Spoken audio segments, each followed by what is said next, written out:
من بعد 10 سنين وهي مشله وهي ما كتحركش رجليها بزاف، جابوها لهاد السبيطار اللي موفر لهم كلشي، وتيلبيو الطلبات ديالهم كلشي في هذيك الدوله. شراو ليها هذا الروبو هذا، ولا ما تبرعوا ليه عطاو ليها فابور، حيت باين ديك الدوله كدير الخير. شوف اصاحبي للفرحه اللي فرحات اصاحبي، هذا الروبو ما كيطيح ما والو، ما يمكنش يطيح، تتحركوا بيديك اللعيب. وسبحان الله الدوله هادي اصاحبي فيها هاد السبيطار هذا واعر اصاحبي. هاد السبيطار فيه كلشي، موفرين لهم كلشي كاين. تمشي انت تحتاج شي حاجه تاخذها في البلاصه، ما تسناش ولا تبقى وجهك مقصوم وتبقى واقف كتسنى، ما كاينش. ما عندهمش السيكوريتي في الباب هذا، باش نكونوا فاهمين. كنا كان السيكوريتي في الباب، السيكوريتي كتلقاه حدا في الباب ديال الطبيب، تلقاه تما، ما تيبقاش في بلاصتو اللي خصو يكون فيها، ولا في الداخل تا هو.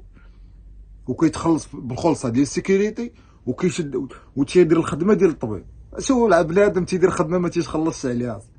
المهم عجبني الديكور ديال هاد البنت هادي، فرحات بزاف كيفاش كتحرك، وهاكا الدم غادي غيدور ليها في رجليها كاملين، وغتبدا تشافى شويه بشويه، حيت الا كنتي جالس الدم ما كيدورش، كيبقى يتقطع. ماشي بحال هكا كتمشى وكتحرك الدم، كيتحرك كلشي تيوفر لك. كان معكم صلاح. الا بغيتو بحال هاد الفيديوهات لايك كومونتير وفولو باش يوصلك اي جديد.